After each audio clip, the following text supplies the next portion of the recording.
right, people, I am fired up for today. Why are you fired up, man? Man, today is going to be a finance day. Oh my God, not the finance day. Finance day. And you know what's even crazier? What's going on right now? Oh my goodness. What's going on right now? Man, them markets, they're playing with people right now. It's a roller coaster. Hey, Warren Buffett says when there's blood on the streets, there's money to be made. For who?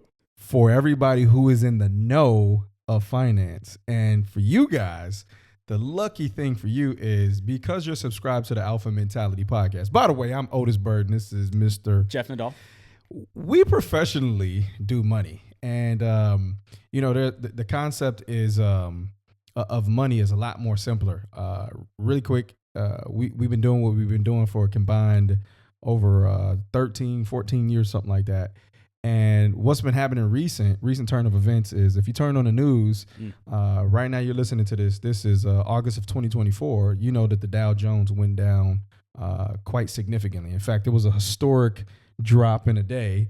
And how do you think most people respond to that when they look at their retirement accounts and they go, oh my God, my money's losing, like the sky's falling? Yeah, like everyone does. They panic. You know how many text messages, I mean, we talked about this. You know how many text messages came in from clients like, hey, how's my money doing? You're good.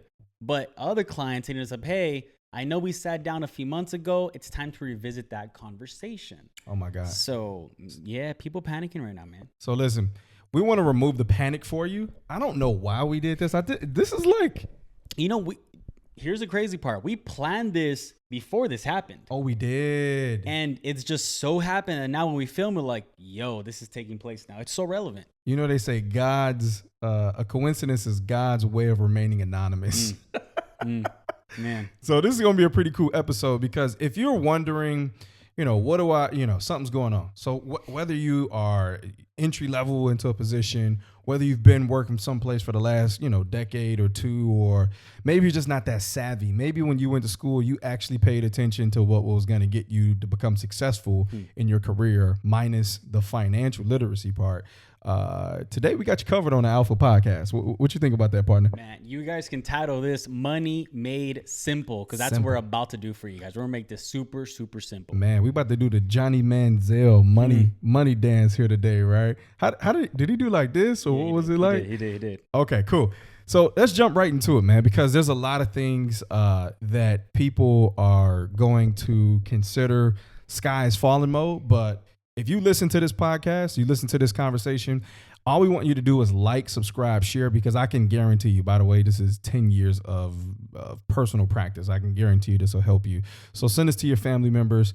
By the way, this is no means of us, I'll take a client or two, I don't have a problem with that. But the concept of this is to make sure that we're helping people. So we want to make sure there's some things that are set out for you financially that you guys can rest peacefully and you can be okay with whatever the market moves up or whether the market moves down. Right. This is a timeless podcast episode. So let's talk a little bit about in terms of like just the concept of money and the things that we focus on. So Jeff, just standardize, just as a company, there's 4 things that we essentially try to solve for a client. What are those 4 things? So we basically call them the 4 financial cornerstones. Those being, is your money protected? How is your money growing? Is it growing safely? And does it have some tax advantages? Ooh, talked about Uncle Sam. Man. Damn, you got right to it. Hey, man, you asked me. I've been doing this for a while now. Damn, you said Uncle Sam. Okay. All right. So Uncle Sam, if you're listening to this, there's a middle finger behind this computer screen right here. Hey, we'll shut us down. That's okay, dog, right? So like he said, those 4 things are really important because during these turbulent times, and by the way, these times, they're always going to happen. Do not fret. You do need protection. But when people go into protection mode, that's generally something that yields them, not as great as growth. And that's the second area that we're going to detail. And then the safety of your money, I have a client yesterday, like 15% of their account went down, So if you're listening and you got $100,000 in your 401k and it dropped 15 grand, negative, that is, Jeff and I's clients are, they're comfortably texting us eating their popcorn on their lazy boy. Okay. Cause they don't have to worry about that because there's certain vehicles out there that allow you, and then the tax advantages. So, essentially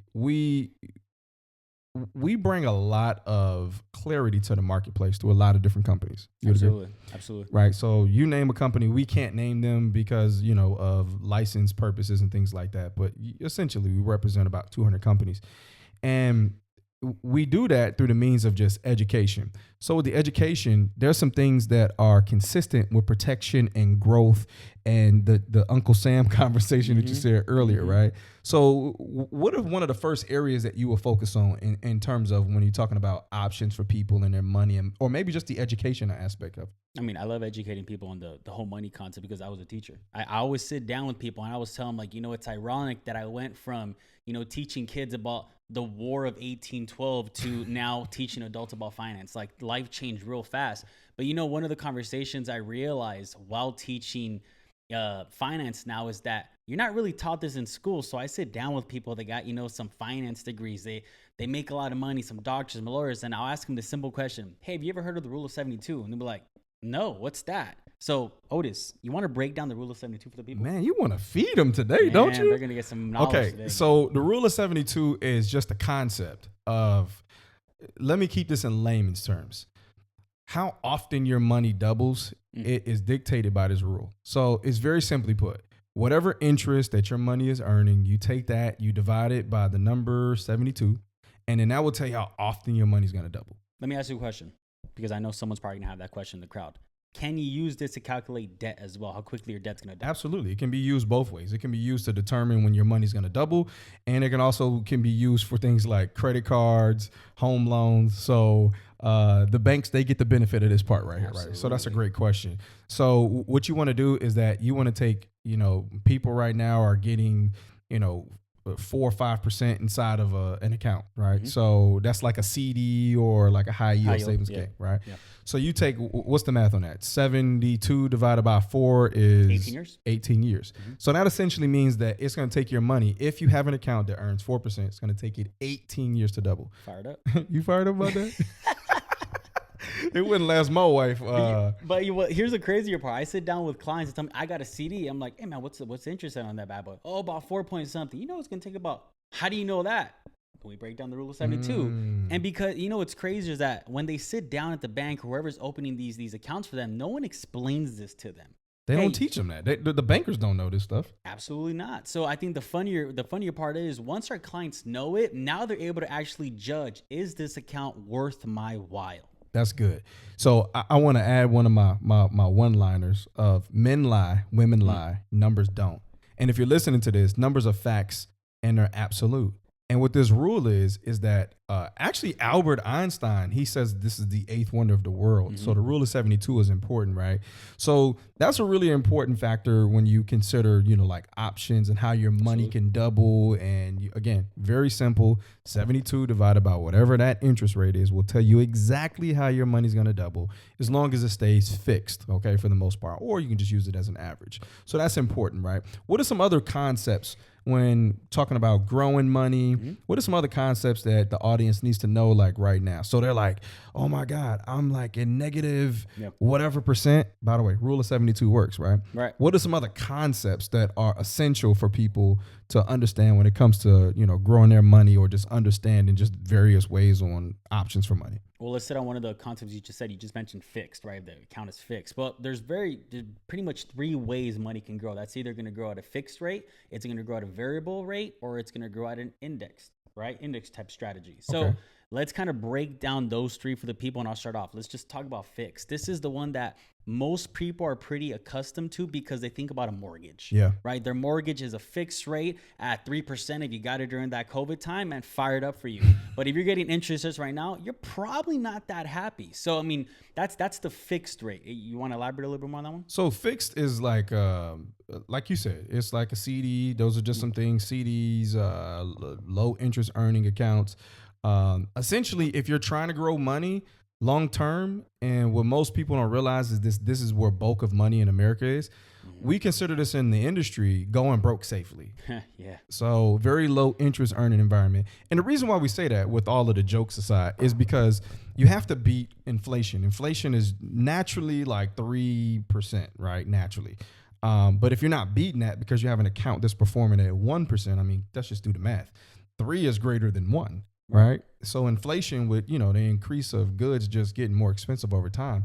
You always have to aim to beat that if you're trying to, you know, get some growth in your money, right? Can I simplify this Go just for because it. I'm a teacher? Go for it. That means if your money's under a mattress in a closet, you're losing money, people. Right? Let me just break that down for because hey man, this is how my parents You used to talking to save the money. OG audience now. Man, that's how my parents used to save money. So I just got to keep it real with y'all.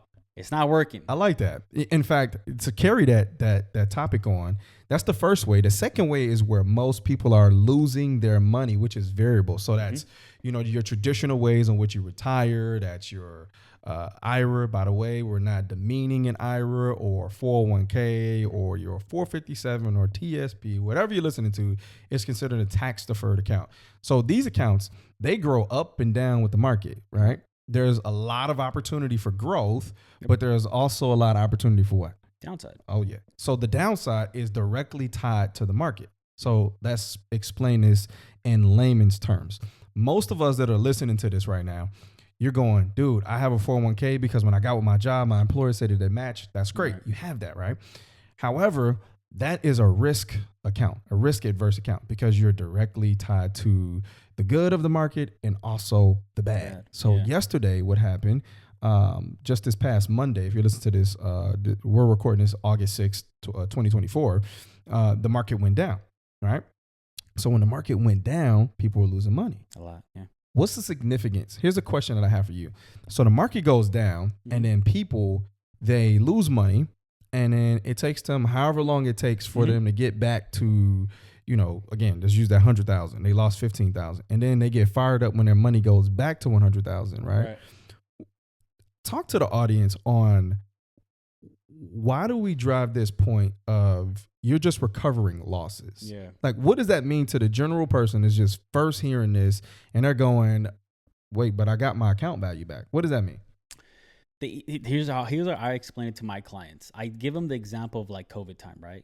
You know, COVID time, markets went down. Yeah. Cool. Like right now, we've been on a nice run. If you had money in the market, if you looked at your 401k, you're at whatever kind of account you had, you were fired up because you've been quote unquote making money. But a lot of people don't sit back to consider, well, if you lost money during COVID time, did you really make that much or did you recover and add some? Right. And I think that's what's forgotten. So right now you're going to start losing some money. If the market went up tomorrow 10%, did you really make money if you lost 15? You didn't. You didn't. You just recovered. You're still down another 5%. Yeah. So I think a lot of the time we need to really consider this. And I think when you start looking at it in a dollars terms, and this is the easiest way I break it down to my clients, Mr. and Mrs. Klein, you have $100. If you lost 50% of that $100, how much would you have? Oh, I'd have $50. $50, yeah. Okay. What percentage do you need to get back to $100? Most people's first, well, if I lost 50%, 50%, I'm like 50, nope. If you add 50% of $50, you get back to $75. You need 100% return just to get back to where you were at. Man, press pause, go back, go get that down, because that's significant of loss. This is for you guys listening to this who have some financial knowledge. This is a sequence of returns. So again, you can Google all of this stuff. By the way, I have to say a disclaimer. By no way are we trying to give you financial advice. This is just strictly the opinions of Jeffrey Nadal and Otis Bird. This has nothing to do with any of the companies that we reflect. But we just want to say this because, again, we want to make sure that you have the necessary information so that you can make better decisions, you know? That's it. Just better decisions, because those first two ways, they exist. But then the last way is probably the most significant way, which is index, which if you're listening to this, most people don't understand how that works. What is index to the client that's just listening to this?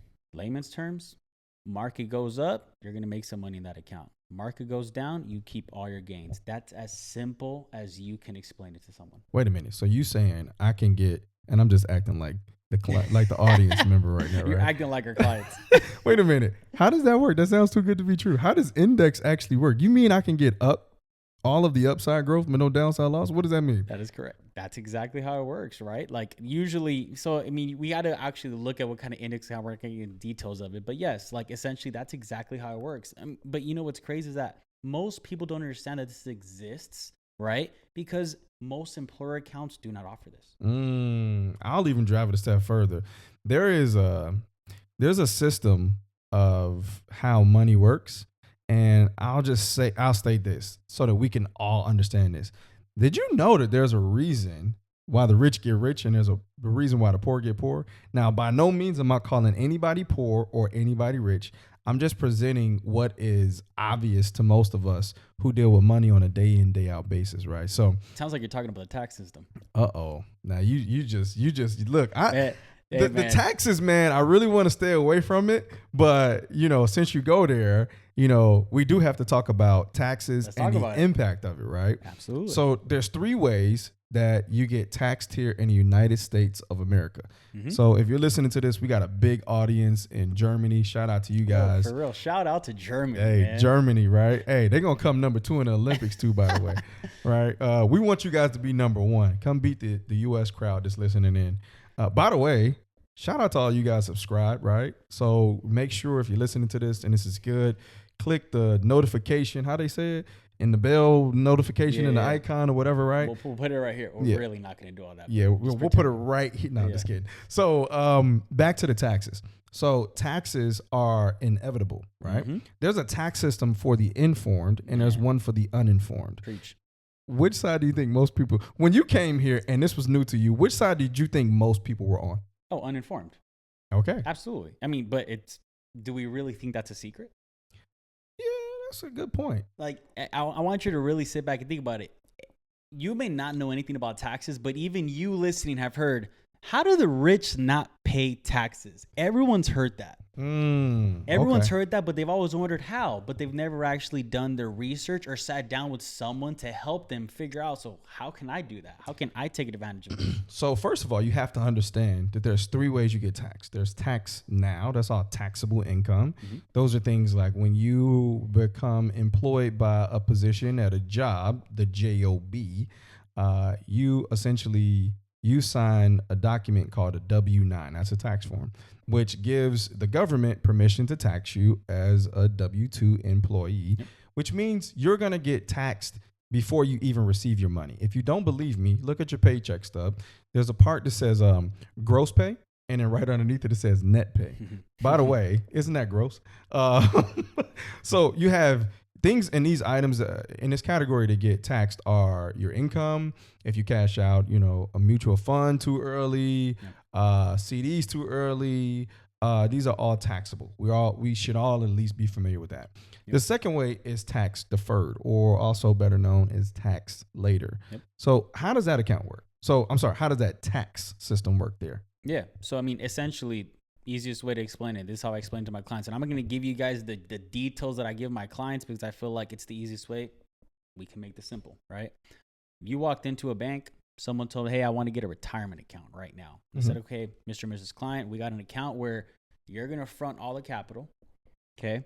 You're going to take all the risk. So if it goes good, it's going to go good. But if it goes bad, just understand it can go bad. By the way, we won't charge you any taxes today. However, when you do retire, we're going to charge you whatever tax rate the government decides to have at that given point in time. The only next question I ask my client is, would you sign on that dotted line? You'd be surprised over half of course I wouldn't. But then I have to tell them, that's your enter the account, 457, 401k, TSP. I tell them, and they're like, no way. That's not even the worst part. Do you think taxes are high or low, Mr. and Mrs. Client? Oh, they're high. It's ridiculous. I'm sorry to tell you, they're actually at one of the lowest rates they've ever been in the history of the United States right now. You can Google this. And their mouth just drops. So I'm just curious, when you retire in the next 15, 20, 30 years, do you think taxes are going to be higher or lower than they are right now? Oh, damn. I can answer that right now. We got $35 trillion in debt, the highest debt has ever been. Yeah. How do you think we're going to recoup that? Right here, you and me, we paying them taxes, baby.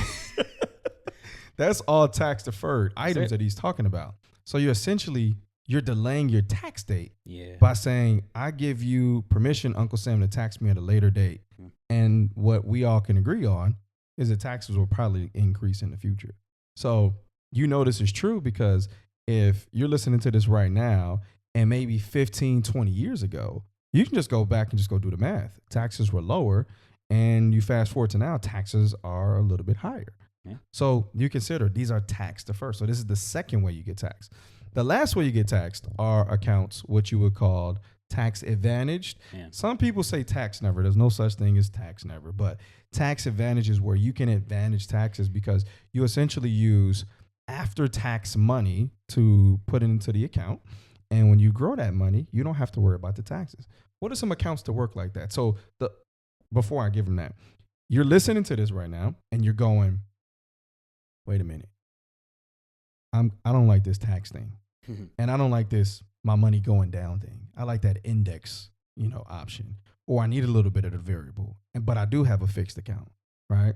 Yeah. How do you get that client to a position where they're entertained enough to make the decision to say, I want to know more about this tax advantage and I want to actually advantage my money from the taxes?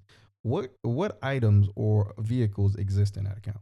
Yeah, I mean, you just teach them about different tax codes, right? The same way that they've been introduced to the tax code 401k, 457. Well, you introduce them to tax code 7702, right? You don't know what that is? You look it up. We could discuss a little more on the call, or even a Roth IRA. Like, so there's accounts out there that you can take advantage of the tax system. You have to realize something, that the tax system is created by higher people than us. And if it's created by higher people than us, do you think they don't want to leverage their system that they are creating? Of course.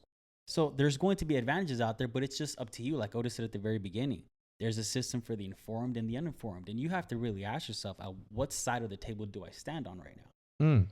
Yo, listen, they say the game is to be sold, not to be told. I'm telling you, we are selling a game right now. Yeah. Listen, if you're listening to this, again, I want you all to be put on notice. We're not your gurus. We're not trying to change your philosophy on what you do.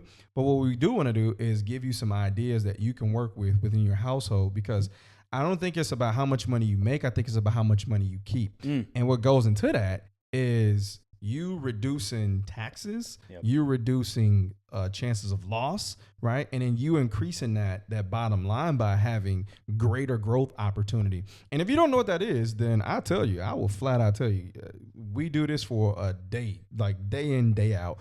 And you'd be amazed at how many people don't understand how this works. Yeah. So get with the information. We'll probably leave something in the comments here where you guys can access, maybe some financial needs analysis. Maybe we'll do a complimentary with like a keyword that people will have to like text us with or send an email in or something like that. They have to text a picture of them subscribed and something. Oh, that's a good idea. Go subscribe and we'll send you a complimentary analysis, right? Yeah. So lastly, I think this is a great place to land, is because we talked about all of these opportunities to educate so that you didn't have to worry about whether or not the market goes here or goes here. Because rest assured, if you're like me or you're like my mom, my dad growing up, all they knew how to do was, go to work and work hard for the family and put food on the dinner table and clothes on our back, roof over our head. And they didn't have enough opportunity to really even consider to sit down with a financial advisor. Consider that financial advisor space has been one-sided, because essentially you've needed to make a whole lot of money, which most Americans don't make in order to qualify for that. But the areas we really focus on to help you and to make sure that you get, on this podcast here today, is to help you focus on 6 areas, right?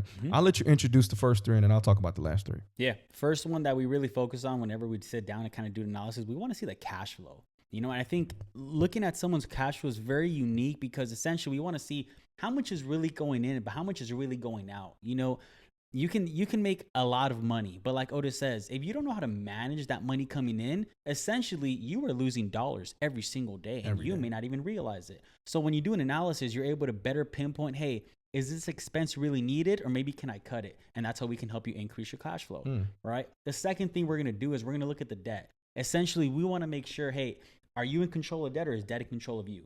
A lot of people, the average America right now has $16,000 in credit card debt. That's crazy. But that number is only going to continue going up if we don't get some financial literacy in order. The last thing that we're really going to check on that analysis is we want to see, like, hey, what do you have in an emergency fund right now?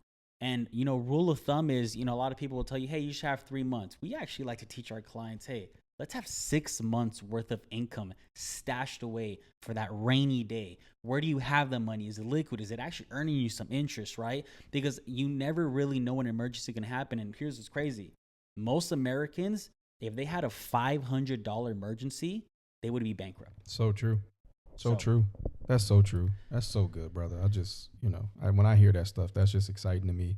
So the last 3 areas that, again, if you're listening to this, not to keep you distracted, but to keep you on course so that you can grow your nest egg, is you want to make sure you have something like proper protection, because things do happen to the point to where even if you do have money, if you don't have something protecting the asset, and God forbid something ever happened to you, you need things like life insurance. Yeah. Those are one of the, main areas of, maintaining your financial stability and also growing your nest egg, because life insurance, as we know it is, if you don't have the knowledge, then it's just like, oh, I die, whatever. Yeah. But there's something that you can use within life insurance instead of touching your own money, which is so important, because we have so many clients that go through this and they don't think they need it when they get the life insurance. Man. But then when they're caught with it, though, and something happens, man, are they thanking us? Yeah, I hear that, man.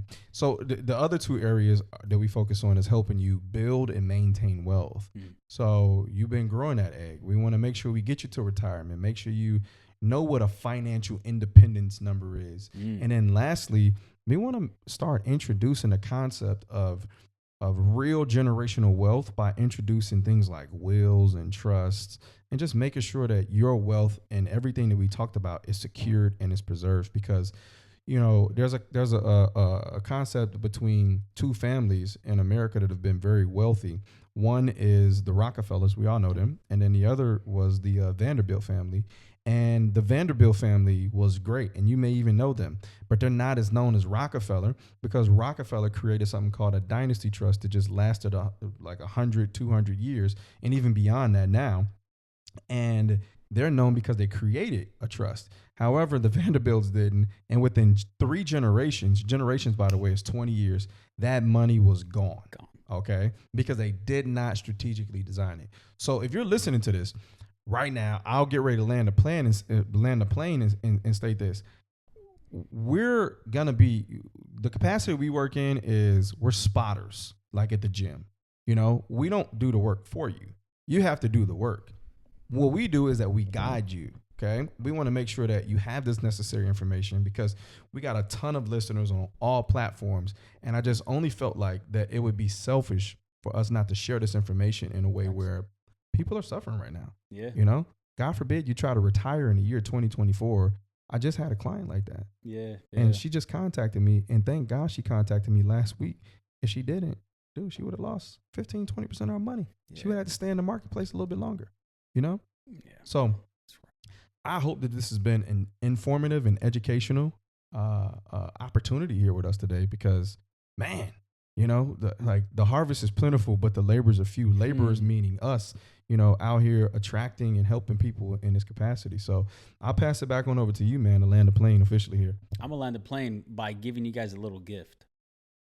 If, for whatever reason, you do feel the need to reach out and you want some help and you do schedule financial needs analysis, one of the things that Otis actually just talked about was the Rockefellers and the Vanderbilt. And one of the methods they did, we're going to give you a free PDF if you do schedule something. So make sure you remind us, hey, I listened to the episode. I caught that at the end. I want my PDF. We got you. So we'll land the plane there. I'm Jeff Nadal. ODB.